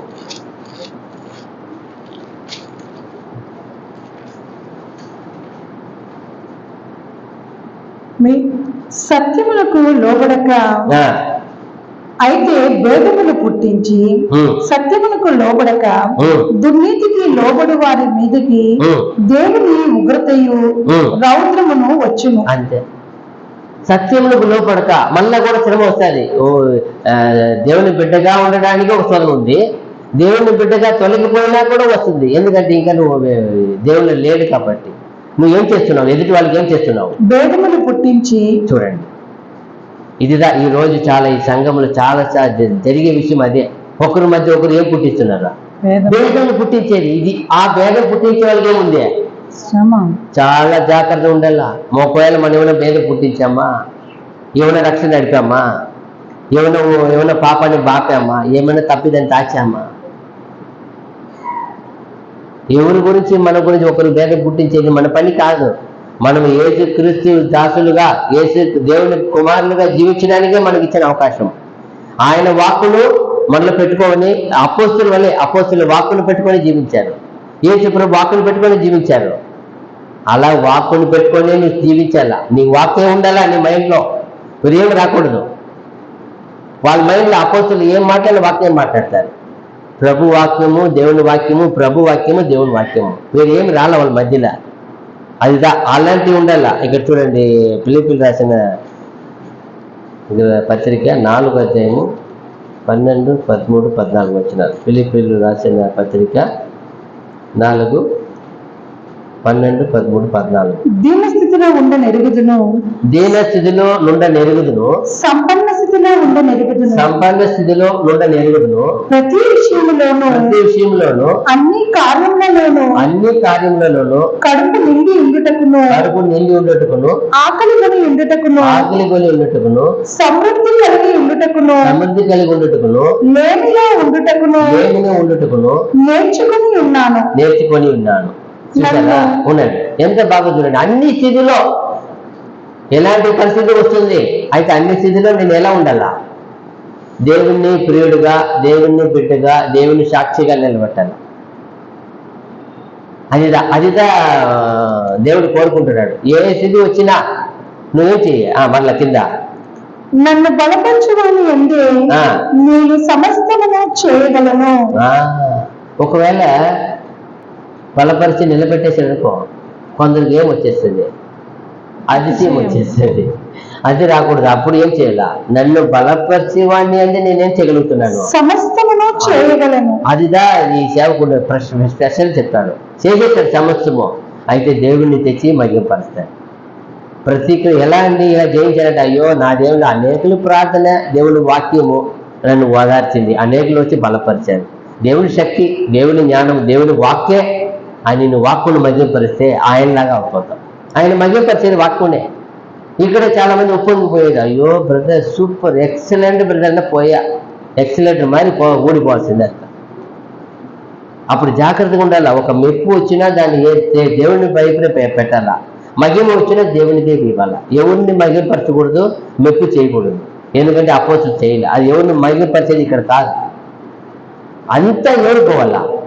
దేవుడు కాబట్టి ఎవరైనా మహిమపరుస్తాడు. దేవుడు మహిమగానే పెట్టాడు. అది మనకు వద్దు, అదే చూపిస్తాం. చూడండి 14 అయిపోయిందా? ఇంకా ఆయనను నా శ్రమలో మీరు పాలు పంచుకున్నది మంచి పని. ఆయన చెప్తున్నాడు, నా శ్రమలో మీరు పాలు పుచ్చుకున్నది. ఎవరిలో చెప్తారా? ఎందుకంటే ఈయనకు బాగా తెలుసు, ఆయనతో పాటు శ్రమ పడితే ఆయనతో పాటు ఏ విధంగా ఆయన తెలుసు. కాబట్టి అందుకంటే నా శ్రమలో మీరు పాలు పుచ్చుకునింది మంచిది అంటాడు. చాలా మంది పిల్లల్ని పెంచుతారు, కష్టమే తెలియకుండా పెంచాలనుకుంటారు. వాడిని మనమే నాశనం నడుపుతున్నామని అర్థం. కష్టం చెప్పి పెంచితే కదా. యేసుప్రభు ఏం చెప్పారు, అపోస్తలులు ఏం చెప్తున్నారు? మీకు సుఖంగా ఉంటారు, సంతోషంగా ఉంటారు, చాలా ఆశీర్వాదంగా ఉంటారు, మా ఇద్దరు నన్ను చెప్పారా? తెలియడమే చెప్తున్నారు వాళ్ళు. మీరు నా ఇద్దరికి వచ్చినప్పుడు ఏమొస్తుంది? ప్రతి బిడ్డకి అనేక నూరిపోయాల. బిడ్డ ఇక్కడ కష్టం వస్తుంది, ఇక్కడ కన్నీరు వస్తుంది. అయితే మన దేవుని బిడ్డగా దేవునికి ప్రే చేయి, వాక్కును పెట్టుకొని జీవించాలి దేవుని భక్తులు. మనం కూడా అలా జీవించాలా. నేర్పు. కష్టం అంటే కొంచెం పడాలా. లాస్ట్ టైం ఒక క్రోర్, చాలా మిలియన్, చాలా కోట్లు ఉండే వ్యక్తి, అతను ఒకే మాట అన్నాడంట. ఆ అబ్బాయి 20 వయసులో, నువ్వు నా పేరు చెప్పకూడదు, నా ధనము, నా హోదా చెప్పకూడదు, నా పేరు ఎత్తకూడదు, నువ్వు పోయి కొంత సొమ్ము సంపాదించుకుంటా చూస్తాం అన్నాడంట. అతను నువ్వు వెళ్ళి చేరడానికి మట్టుకు ఎప్పుడైనా ఏమీ లేనప్పుడు మాత్రం నన్ను అడుగు, నేను ఏమైనా పోయిన అడుగుతాను. ఈ అబ్బాయి చాలా కోపంతో వచ్చి కేరళలో వచ్చి దిగి కొన్ని కష్టపడి కూలీ పని చేసే స్టేషన్లో సంపాదించాడు. ఒక్కడే కొడుకు, ఆస్తి చాలా 100 ప్లేట్ కొని అంత డబ్బు ఉంది వాళ్ళకి. అయితే వాళ్ళ తండ్రి చెప్పారంట, నా బిడ్డకి కష్టం తెలియాలప్ప, నేను లేకుండా నా నామం తెలియకుండా వాడు సంపాదించాడు. ఆ బిడ్డ వచ్చి కొన్ని నెలలు వచ్చి పని చేసి సంపాదించి మళ్ళా చేస్తే ఆయన చాలా సంతోషపడాడంట. ఇప్పుడు దాన్ని నా బిడ్డ కన్నీ తెలిసినప్పుడు బిడ్డ కదా. ఏమి కష్టం తెలియాలంటున్నాడు. నీ కష్టం తెలిస్తేనే ఇంక సొమ్మును ఏం చేస్తావు నువ్వు, రేపు ఏం చేయగలుగుతావు, కాపాడగలుగుతావు. అది తప్ప ఇంత సొమ్ము అయితే నీకు ఇచ్చేసిపోతాను. కష్టం తెలియకపోతే ఇప్పుడు నీకు కష్టం తెలిసింది. 8 నెలలు 6 నెలల్లో ఎంతో వచ్చే అబ్బాయి చెప్పి స్టేట్మెంట్ ఇస్తున్నాడు. మా డాడీ చెప్పాడు, నేను బాధపడలే, నిజమే ఆయన ఎంత కష్టపడి ఇంత మిలియనర్ అయినాడు కదా, ఇప్పుడు నాకు తెలిసింది ఎప్పుడు తెలిసింది? ఈ తిన్న కష్టపడినప్పుడు తెలిసిందంట. అప్పుడు తెల్లా, తండ్రి కష్టపడి చేర్చి పెట్టింది తెల్లా. ఎప్పుడు తెలిసింది ఆయనకి? ఆయన వచ్చి ప్లాట్ఫామ్లో టీ అమ్ముకొని కొంతకాలము అది ఇది అమ్ముకుంటే కూలి చేశాడంట. ఆయన ఎత్తుకొని బయట ఇస్తారు కదా, కూలి పని చేశాడంట. ఇప్పుడు తెలిసింది నాకు, నిజంగా మా తండ్రి ఇంత కష్టపడాడా. అప్పుడు మనం కష్టపడకపోతే, మనము శోధన పడకపోతే యేసుప్రభు శోధన తెలుస్తుందా? తెలియదు. శ్రమ అంటే ఎట్టా అని ప్రతి ఒక్క వ్యక్తి అనుభవించాలా. నింద అంటే ఏమని అనుభవించాలా, దూషణ అంటే ఏమని అనుభవించాలా, అబద్ధం అంటే ఏమని అనుభవించాలా. యేసుప్రభు అనుభవించారు. ఆయన ఏమైనా ఆయన మీద లేనిపోయిన అబద్ధం చెప్పారు? ఏమని అన్నాడా? ఏమండి, నేను సత్యవంతుడు, అవి చెప్పేది అబద్ధం అని తిరిగి చెప్పాడా? నువ్వు అబద్ధం చెప్తావు లేదని ఏమో తెలుసు, దేవుడు తెలుసు. నీ మీద తీర్పు రావాలా. అదిదా ఇక్కడ ఏమి వచ్చినా, అయ్యో నేను ఒప్పుకోనంటే నువ్వు ఒప్పుకోపోయినా ఒప్పుకోవాల్సిందే. నువ్వు దేవుని బిడ్డ అంటే అన్ని సగించాలా, శ్రమించాలా, ఎత్తుకోవాలి. అదిదా అపోస్తలులు చేశారు, యేసుప్రభు చేశారు. అందుకే వాళ్ళు గణపరచబడతారు. తండ్రి దగ్గర ఆయన ఉన్నాడంటే ఎంత మహిమలో ఉన్నాడంటే ఎంత కష్టపడ్డాడు ఆయన. అలాగే నువ్వు నేను కూడా ప్రతి కష్టాన్ని అనుభవించాలి. ఇది మనం అనుభవించడానికే పుట్టి ఉన్నాం. ఇందుకే ఇక్కడ ఈ భాగ్యం, ఎందుకే ఇక్కడ అనుభవించిన తర్వాతనే నేను ఏం చేయబడతా, తండ్రితో మహిమలు చేరగలుగుతాను, ప్రభుత్వం చేరలేదు. అదిదా మనం గుర్తుపెట్టుకోవాలా. అయిపోయింది. అపోస్తలుల కార్యము 14:22. అపోస్తలుల పౌలు ఎంత చక్కగా ఆయన కూడా రాసి చెప్తారు ఇక్కడ కూడా. అపోస్తలుల కార్యము 14:22. శిష్యుల మనస్సులను దృఢపరిచి విశ్వాసమందు నిలకడగా ఉండవలననియు అనేక శ్రమలను అనుభవించి మనము దేవుని రాజ్యంలో ప్రవేశింపవలననియు వారిని హెచ్చరించిరి. అదిదా ప్రతి క్రైస్తవుడు, ప్రతి సంఘానికి, ప్రతి విశ్వాసికి బోధించే బోధన ఇదా. వాళ్ళు ఎలా బోధించారు చూడండి. ఏం బోధించారు? శిష్యుల మనస్సులను దృఢపరిచి విశ్వాసమందు నిలకడగా ఉండవలననియు అనేక శ్రమలను అనుభవించి మనము దేవుని రాజ్యంలో ప్రవేశింపవలననియు వారిని హెచ్చరించిరి. అదిదా ప్రతి క్రైస్తవుడు, ప్రతి సేవకుడు, ప్రతి సంఘానికి ఉన్న ఎదిగే ప్రతి బిడ్డలకి చెప్పాల్సి ఇదే. మనం శ్రమకుండా వెళ్ళాలప్పా, మన విశ్వాసం నిలబడాలప్పా. ఈ మార్గం వెళితేనే దేవుడు మనకి బహుమానం ఇస్తాడప్పా. అయ్యో శ్రమే రాకూడదు, కష్టమే రాకూడదు, ప్రే చేయండి అంటే అది అనుమతించబడింది కదా. అదిదా సత్యం, అదిదా మనం గ్రహించవలసిన విషయం అని మనం ప్రతి ఒక్కరు శోధింపబడే ఆవశ్యకం అది. అప్పుడే నేను దేవుని బిడ్డగా దేవుని పని చేయడానికి అరుగులు అవుతాం.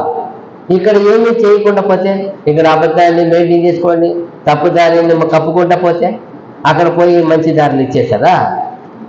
ఇక్కడ ఏం నిందయో ఏమి ఉండకూడదు. నిలబెట్టినప్పుడు ఎలా ఉండాలంట? యేసుప్రభు తండ్రి అయితే నిలబెట్టినప్పుడు సంఘం ఎలా ఉండాలా?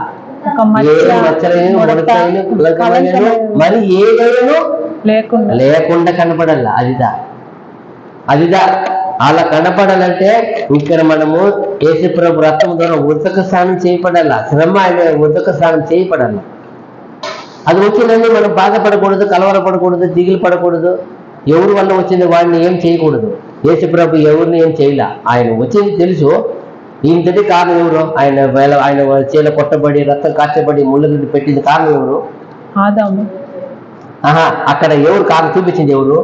ఇస్రాయేలు యూదా మీద కోపం రావాలన్నా వద్దా? ఎక్కడైనా ఆయన ఒక పలుకు పలికాడా? ఇస్రాయేలు యూదా మీద ఆయన పలికాడా? ఒక మాట అన్నాడు, నన్ను చూపించే వాడికి, నన్ను అప్పగించే వాడికి ఏముంది? శ్రమ అనే మాట ఒక పలుకు పలికారు. నన్ను అప్పగించే వాడికి ఒక చోట్ల అంటున్నాడు, ఆయన పుట్టకపోయి ఉంటే మేలని అంటాడు. అయితే లాస్ట్లో ఈ తిరిగి తెలిసిపోయింది ఆయనకు. దేవా నీ వాక్కు నిమిత్తం ఒకరేమైనాడు, తప్పిపోయినాడు. అది వాక్కు నిమిత్తం ఒకరు అవ్వాలి కదా.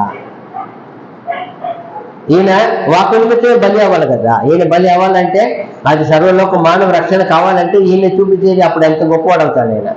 అయ్యో దేవుని చిత్తము నేను వాడబడినారు అందరూ. అదిదా మనం గ్రహించాల. రోమ 8:36.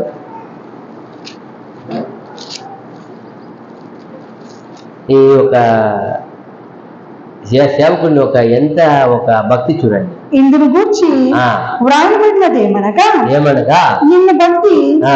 దినమెల్లా నేను వధింపబడిన వారము, ఆ, వధకు సిద్ధమైన గొర్రెలమని ఆ, మేము ఎంచబడిన వారము. ఆ. 39 చదువుమా. అయినను మనల్ని ప్రేమించిన వాని ద్వారా మనల్ని ప్రేమించిన వాని ద్వారా మనము వీటన్నిటిలో అత్యధిక విజయం పొందుచున్నాము.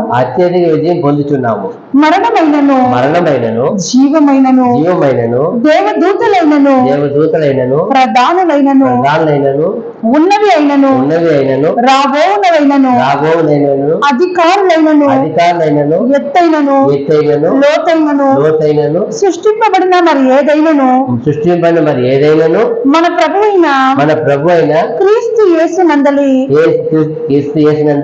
దేవుని ప్రేమ నుండి మనలను ఎడబాప నేరవని రూఢిగా నమ్ముచున్నాను. చూసారా, 10 పాయింట్ చెప్పారు అక్కడ. ఏదైనాను, అది పరలోకమైన దేవదూతలైనా ఎవరు రాబోనైనా ఉన్నవైనా లేనివైనా అధికారమైన మరణమైన ఏదైనా. ఈరోజు చాలా లోకరీతిగా అధికారం వచ్చినప్పుడు ప్రభువుని చాలా మంది ఏం చేస్తారు, విడిచిపెట్టేస్తున్నారు. ఈగలోక అధికారం 5 ఏళ్ళు, దాదాపు అంటే 5 ఏళ్ళు. అందులో ఎంత ఇబ్బంది ఇరుకో, ఎంత కష్టమో, ఎన్ని మాటో, దానివల్ల ప్రాణం పోతుంది.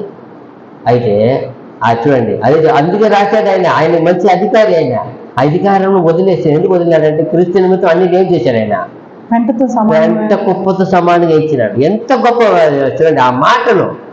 ఎందుకు వాళ్ళు ఉన్న విశ్వాసం ఎవరికి మనం ధ్యానించి కూడా రాదు. వాళ్ళు అదే నిలిచి ఉన్నారు, అక్కడే నిలిచి ఉన్నారు. యేసుప్రభు మాట ఆ మాట కంటే అంత ఏ మాట వాళ్ళకి చెల్లుబడి కాదు. వాళ్ళు ఏమి చేసినా, వాళ్ళ దగ్గర ఏమి చేసినా లాస్ట్కి వాళ్ళు ప్రాణం తీసేదాన్ని కూడా ప్రభుకి ఏం చేశారు, వాళ్ళు సిద్ధమైనారు. సరే, ఓకే, డోంట్ వరీ. దానికోసం వాళ్ళు పారిపోలే, అపదం చెప్పలే, తప్పించుకోలేదానికి ఏది మార్గము ఏమి వెతకలే. ఎంత చక్కగా వాళ్ళు చూడండి. ఏమంట 10 పాయింట్స్ చదవండి.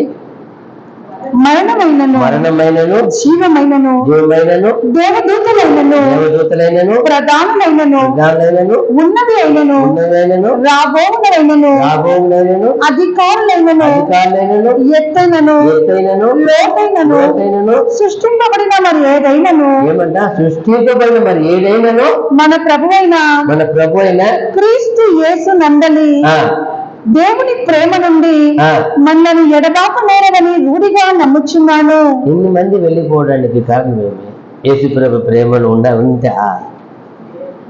చూడండి, వాళ్ళు ఎంత గొప్పగా చెప్తారు చూడండి. సృష్టిలో మరి ఏదైనాను లోకంలో ఈరోజు వెండి బంగారు ఏమైనా విలువైన వచ్చేసిందంటే ఎక్కడ మనిషి కనపడతారు? దేవుని బిడ్డ ఎక్కడ కనపడతారు? హోదా వచ్చేసి ఏం కనపడతారు? అధికారం వచ్చి ఏం కనపడతారు? చూడండి, అందుకే ఆ 10 పాయింట్ రాశారు. సృష్టించబడి మరి ఏది? చాలా మంది అందం కోరు అన్ని లైన్లు పెళ్లి చేసుకుని వెళ్ళిపోతారు. క్రైస్తవులు ఉండి, క్రీస్తు సగోలుగా ఉండి అన్ని జాతులు పెళ్లి చేసుకుని వెళ్తారంటే అప్పుడు ఏమి ప్రేమ వాళ్ళు ఎక్కువైపోయింది.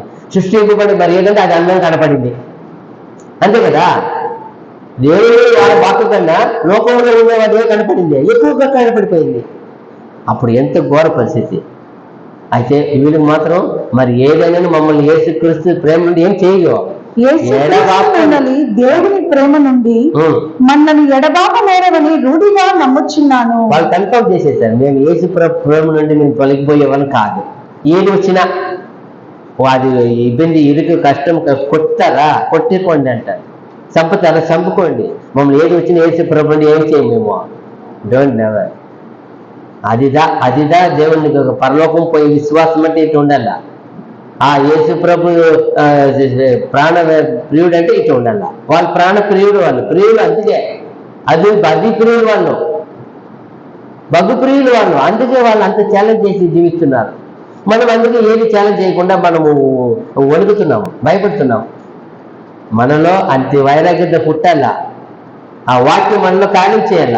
విన్నది వాళ్ళు ఉన్నది చూసినప్పుడు చాలా పౌరుషం వస్తుంది. ఎంత వాళ్ళు ఏమీ ఎవరికో భయపడతారా?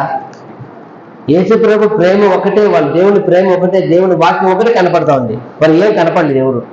చెప్పాడు సృష్టి దేవుడు సృష్టించిన సృష్టిలో మరి ఏ లేదు అన్ని వచ్చేసినాయా?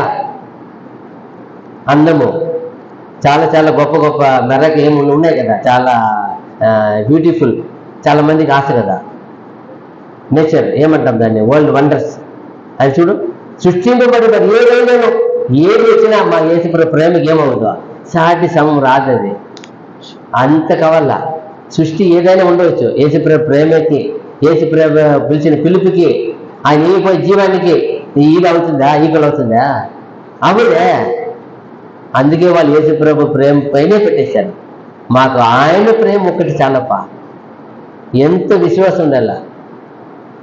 కొన్ని అనారోగ్య పరిస్థితి వస్తే ఎంత అందరు తల్లాడిపోతారో, ఇది ఎప్పటికైనా విడవలసిందే.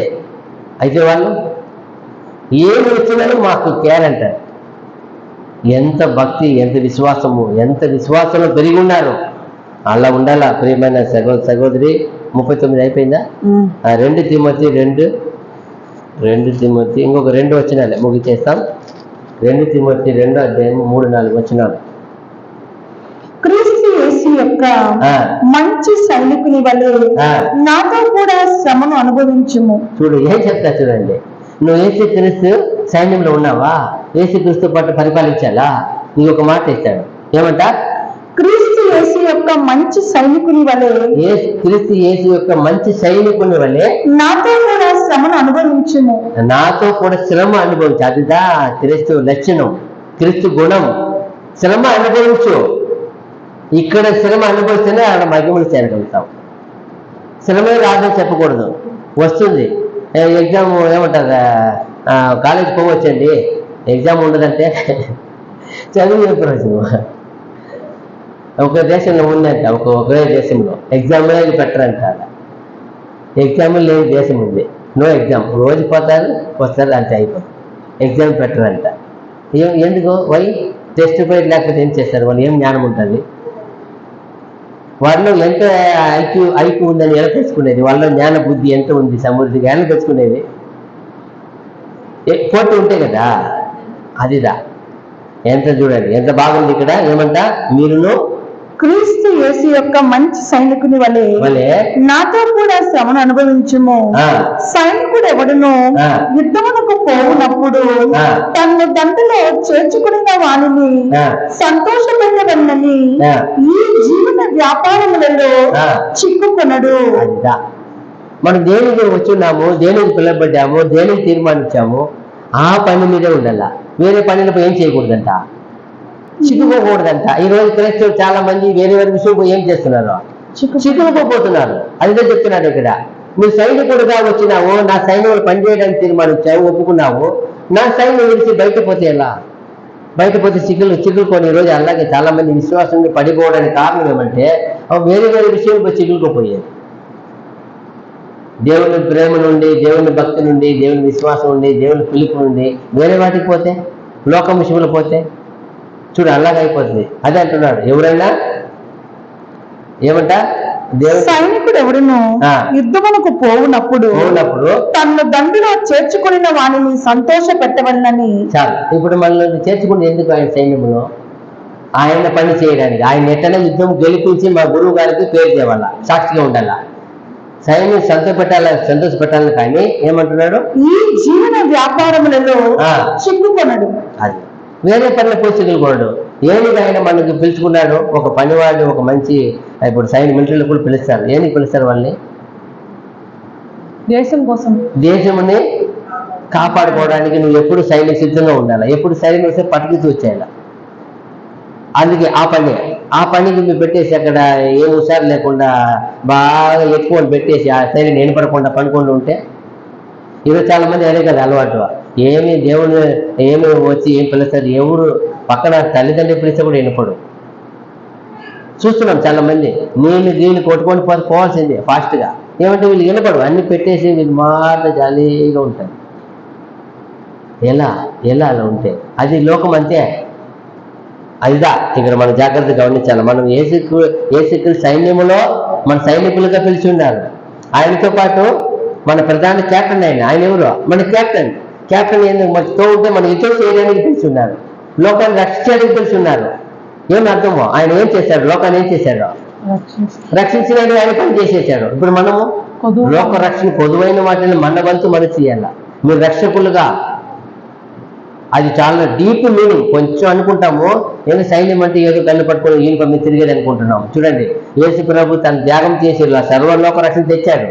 మన త్యాగం చేసి మనం ఆయనతో పాటు సైనికుడిగా ఉండడానికి కొంచెం మన వల్ల ఆయన మన త్యాగం చేయాలి. అప్పుడే ఆయన సైనికుడిగా అవుతాం. అదే చెప్తున్నారు అక్కడ. చూడండి, 2 తెస్సలోనికీయులు 3:5 ఇంకొక వచనం ముగిచేస్తాం. 2 తెస్సలోనికీయులు దేవుని యందలి ప్రేమయు 3:5 దేవుని యందలి ప్రేమయు దేవుని యందలి ప్రేమయు క్రీస్తు చూపిన ఓర్పును మీకు కలుగునట్లు ప్రభువు మీ హృదయములను ప్రేరేపించునుగాక. ఏమెత్తున్నాడు? దేవుని యందలి ప్రేమయు క్రీస్తు చూపిన ఓర్పును మీకు కలుగునట్లు. అదిదా ఆ క్రీస్తు దేవుని ప్రేమ, క్రీస్తు చూపిన ఓర్పు మనకి ఏం చేయాలా? కలగాలంటే ఈ అపోస్తుల్ని మనం చూడాలా. ఏం చేశారు? వాళ్ళు ఎలా ప్రేమించారు?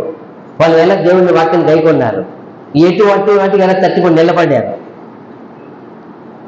ఎలా చెప్తున్నారు? దేవుని వాక్యం కొరకు, పరలోక నిమిత్తము నేను సాక్షిగా ఉన్నాను ఇక్కడ అంటారు. ఎంత గొప్ప చెప్తారు వాళ్ళు. అదే మనం గమనించాలా. చూడండి, రోమా 12:12 లాస్ట్ వచ్చింది. రోమా 12:12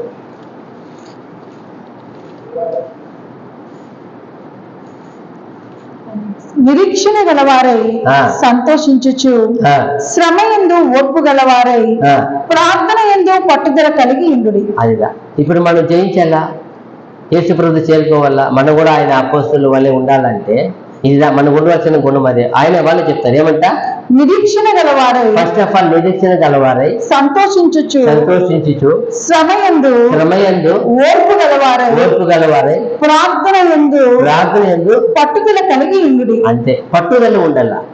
ప్రార్థన పట్టుదల ఉండాల. దేవుడు మనం చూసేవాడు. మనం ఎవరి కోసం మనం జీవిస్తున్నాం, ఎవరి కోసం మాట్లాడుతున్నాం, ఎవరి మాట మన మనసులో ఉంది. మనిషి మాటనా దేవుని మాటనా? మనిషి కట్టాలన్నా దేవుని కట్టాలన్నా? ఇప్పుడు వెళ్తూ ఉన్నాం, ఇల్లు వదిలి బయట బండి ఎత్తుకొని వెళ్ళిపోతున్నాం. బండి ఎత్తుకొని పోయినప్పుడు అక్కడ ముందుగా తెలుసు ట్రాఫిక్ వాళ్ళు ఉంటారు. ట్రాఫిక్ వాళ్ళు ఉంటే ఏం అడుగుతారు? లైసెన్స్ అడుగుతారు, బండి కాగితం అడుగుతారు. ఇదంతా ముందుగానే ఏం చేసి ఉండాలి? మనము ఎత్తి పెట్టుకోవాలా. అక్కడ వచ్చినాక అయ్యో సార్ పర్సు మర్చిపోయినా సార్, ఏమనుకోదు, ఇంట్లో ఉంది సార్, నువ్వు ఇంట్లో పెడతావు, ఏడ పెడతావు, అదంతా అనవసరం. ఇక్కడ చూపిస్తావా లేదా ఫైన్ వేస్తా. ఒకటే రూల్స్. సేమ్ అలాగే మనకు తెలిసి అన్ని సత్యం. మనము పరలోకం వెళ్ళిపోవాలా. మళ్ళీ మన దగ్గర ఏమేమి ఉండాలా, ఏమేమి ఆయుధాలు, ఏమేమి గుణగణాలు, ఏమేమి క్యారెక్టర్ ఉండాలా మనకు తెలుసు అంతా. అప్పుడే కదా మనల్ని కాపాడేది.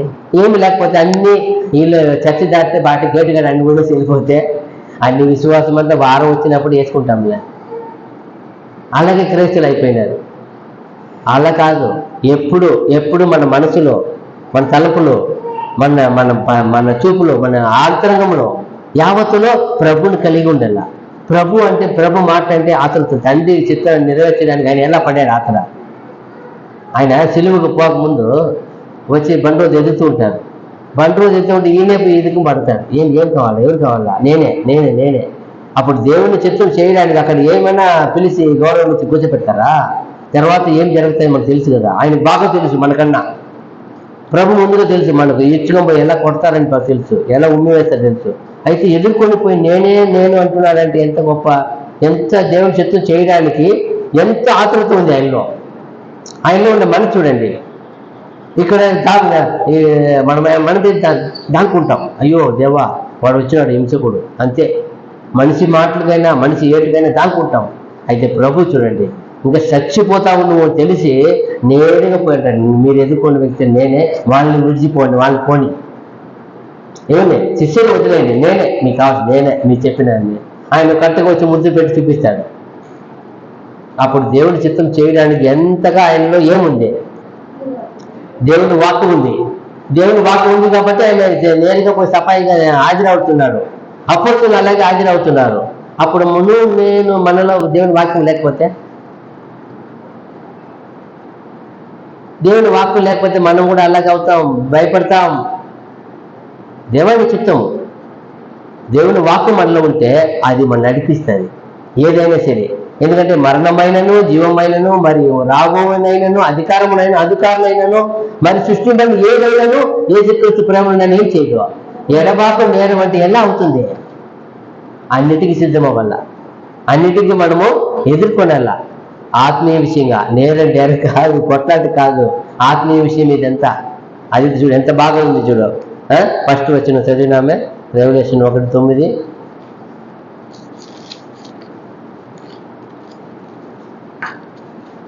నీ సహోదరుడును యేసును బట్టి కలుగు శ్రమలోను రాజ్యములోను సహనములోను పాలువాడునైన యోహానను నేను దేవుని వాక్యము నిమిత్తమును యేసుని గూర్చిన సాక్ష్యము నిమిత్తమును పద్మాసు దీపమున పరవాసినైతిని.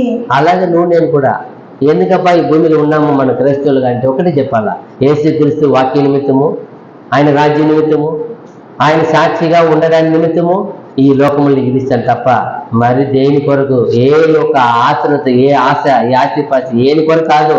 ఏమో చెప్పారా? వాళ్ళ సొంత ఏమైనా రాశారా? మాకు ఇంత ల్యాండ్ ఉంది, ఇంత అధికారం ఉంది, ఇక్కడ వైభవం రాశారా? రాయలే. వాళ్ళు ఉండే గురి ఒకటే, యేసు నిమిత్తము, ఆయన వాక్కు నిమిత్తము, పరలోక రాజ్యం నిమిత్తము నేను ఇక్కడ ఉన్నాను. నేను కూడా అంతే. ఇక్కడ ఉండేది ఒకటే గురి, నేను దేవుడు వాక్కు నిమిత్తమే చావాలా. వాళ్ళ వాక్కు నిమిత్తం వెయిట్ చేస్తున్నారు. నేను కూడా అంతే. కావున ఈ దినాన్న ఈ యొక్క ఉపవాస ప్రార్థన తెలియచి మనము ఈ వాక్యాన్ని మనం ఆ రెవల్యూషన్ 1:9 చెప్పిన ప్రకారము వాళ్ళు ఎలా దేవుని కోసం సాక్షిగా జీవించడానికి తీర్మానించుకొని ఉన్నారో అలాగే నేను కూడా ఉండి అలాగే మనసు తీర్మానించుకొని గొప్ప ఆశీర్వాదం పొందినట్లు తండ్రి దేవుడు మనందరికీ సహాయం చేయను గాక. మేము వందనములు. God bless you. ఆమేన్.